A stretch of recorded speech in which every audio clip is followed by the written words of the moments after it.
Hi എല്ലാവർക്കും welcome back to my YouTube channel. അപ്പോൾ ഇന്നൊരു കുഞ്ഞു യാത്ര പോവാണ്. വീട്ടിൽ നിന്നൊരു 40 അല്ലെങ്കിൽ അറൗണ്ട് 1 അവർ സമയം എടുക്കുന്ന ഒരു സ്ഥലത്തേക്കാണ്. ആ സ്ഥലം ഏതാണെന്നല്ലേ? ആ സ്ഥലമാണ് വൈപ്പാപ്പ പോയിൻറ്റ്. ന്യൂസിലൻഡിലെ സുന്ദരമായ അല്ലെങ്കിൽ ഒരു എന്താ പറയുക, ഒരു കടൽത്തീര, ഒരു ബ്യൂട്ടിഫുൾ പ്ലേസാണിത്. ആക്ച്വലി ഞാൻ പോകുന്ന സമയത്ത് എൻ്റെ മനസ്സിലുണ്ടായിരുന്ന ഒരു ലൈറ്റ് ഹൗസാണ്. ഇവിടുത്തെ മെയിൻ അട്രാക്ഷൻ എന്ന് പറയുന്നതും ആ ലൈറ്റ് ഹൗസാണ്. പക്ഷേ ആ ലൈറ്റ് ഹൗസ് മാത്രമല്ല, ആ ഒരു ഏരിയ ഭയങ്കര രസമാണ്. ഇപ്പം നിങ്ങൾ കണ്ടോ, പോകുന്ന വഴി മൊത്തം ന്യൂസിലൻഡിൽ പച്ചപ്പ് മാത്രം. ഒരു സൈഡ് വെള്ളമായിരിക്കും, ഒരു സൈഡ് ചിലപ്പം ആടുകളായിരിക്കും, ഒരു സൈഡ് ചിലപ്പോൾ പശുക്കളായിരിക്കും, വല്ലപ്പോഴും കുറച്ച് മാന്യം കൂടെ കാണും.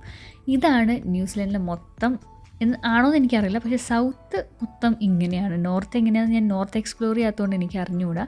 അപ്പോൾ പോകുന്ന വഴിക്ക് വിശന്നപ്പോൾ കൊള്ളപ്പൊക്കെ കഴിച്ചു. അതുപോലെ പെട്രോൾ അടിക്കാൻ നിർത്തിയിട്ടുണ്ടായിരുന്നു. അപ്പോൾ ന്യൂസിലൻഡ് ഞാൻ നാട്ടിൽ നിന്ന് വരുമ്പോഴേ അങ്ങോട്ട് പോകാമെന്ന് പറയുമ്പം ആൾക്കാർ പറയും, ഓ നല്ല സ്ഥലം. പക്ഷേ ഈ സ്ഥലം എന്നും കണ്ടിട്ട്, കാരണം ഇവിടെ ഫുൾ സിറ്റി ലൈഫ് അധികം ഇല്ല, പ്രത്യേകിച്ച് ഞങ്ങൾ താമസിക്കുന്ന സ്ഥലത്ത്. അതുകൊണ്ട് ഞങ്ങൾക്കിപ്പോൾ എപ്പോഴും മടുപ്പാണ് ചില സമയത്ത്. കാരണം കണ്ട പോലെ തന്നെയാണ് എല്ലാ റൂട്ടും. പക്ഷേ ചില സമയത്ത് നമ്മൾ അങ്ങനെ അതിൽ ആസ്വദിച്ച് പോകാറുണ്ട് കേട്ടോ.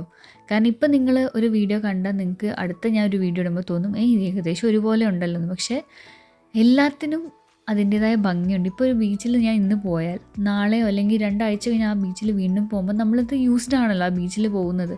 പക്ഷേ എന്നാലും ആ ബീച്ച് നോക്കിയിരിക്കാൻ ഒരു പ്രത്യേക സുഖം തന്നെ ഉണ്ട്. നമുക്ക് ഇടയ്ക്കൊരു ബോറടി തോന്നിയാലും അവിടെ പോയി നമ്മളത് ആസ്വദിക്കുമ്പോൾ കിട്ടുന്നൊരു സുഖം, അത് ഇവിടുത്തെ ഒരു സ്പെഷ്യാലിറ്റി തന്നെയാണ്. അപ്പോൾ ഞങ്ങൾ വൈപ്പാപ്പ പോയിന്റിൽ എത്തി. അവിടുത്തെ ഞാൻ നേരത്തെ പറഞ്ഞല്ലോ മെയിൻ അട്രാക്ഷൻ എന്ന് പറയുന്നത് തന്നെ ആ ലൈറ്റ് ഹൗസാണ്, പഴയൊരു ലൈറ്റ് ഹൗസ്. ഇവിടെ ഈ കടലിൽ ഒരു കപ്പൽ മുങ്ങുണ്ടായി, അതായത് 1884.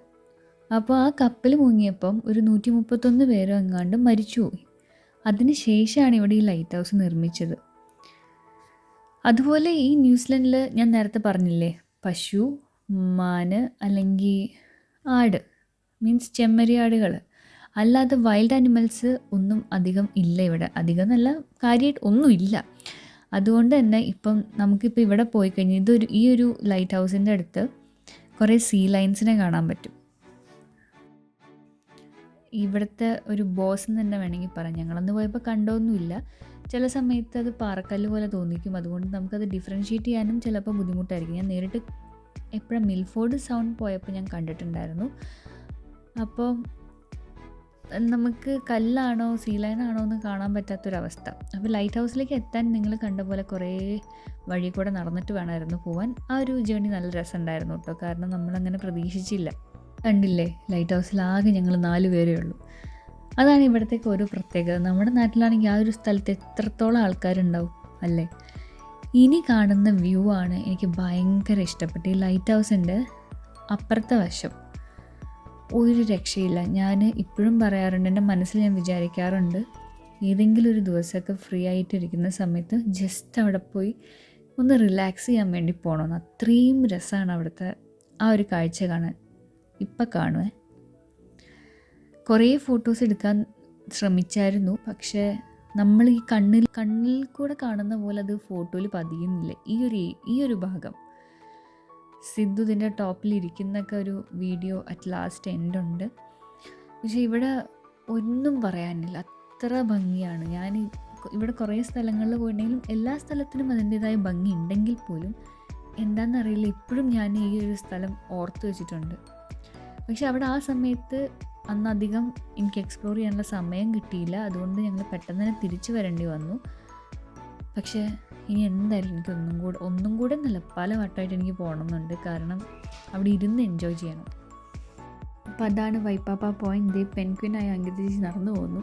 എനിക്കെപ്പോഴും അങ്കിത ചേച്ചി ഇത് ചെയ്യുമ്പം അങ്ങനെ തോന്നാറുണ്ട്. അതുപോലെ ഈ മൂന്നാറൊക്കെ ആൾക്കാർ മറ്റേ പ്ലാന്റേഷനിൽ പണി ചെയ്യുന്ന ആൾക്കാരും ഇങ്ങനത്തെ ഒരു സാധനം ഉണ്ടല്ലോ. അപ്പോൾ ഞങ്ങൾ എപ്പോഴും കളിയാക്കാറുണ്ട്. അപ്പം ഞങ്ങൾ അധികം ഫോട്ടോസൊന്നും എടുത്തില്ല. എന്തുകൊണ്ടെന്ന് ചോദിച്ചാൽ എനിക്കറിയില്ല. മീൻസ് ഗ്രൂപ്പായിട്ട് ഫോട്ടോ ഒന്നും എടുക്കാൻ പറ്റില്ല. പിന്നെ ആരും ഇല്ലാത്തതുകൊണ്ട് തന്നെ നമ്മുടെ ഗ്രൂപ്പ് സെൽഫി അല്ലാതെ വേറെ ഫോട്ടോസും എടുത്തിട്ടില്ല. പിന്നെ ഞങ്ങൾ റീൽസ് ചെയ്തിരുന്നു, പക്ഷേ അതും അത്ര രസം ഉണ്ടായില്ല. ഞാൻ ഷോർട്സിൽ പിന്നീട് അത് ഇടുന്നതായിരിക്കും. അപ്പം അത്രയൊക്കെ ഉള്ളൂ വൈപ്പാപ്പ പോയിന്റിലെ വിശേഷങ്ങൾ. അതേ ഞാൻ പറഞ്ഞ സിദ്ധു ആ ടോപ്പിൽ നിന്ന് ഇറങ്ങി വരുന്നു എന്ന് പറഞ്ഞത്. ഞങ്ങളിത് സമ്മറിലാണ് പോയത്, പക്ഷെ എന്നാലും കാറ്റൊക്കെ അത്യാവശ്യം തണുപ്പുണ്ടായിരുന്നു.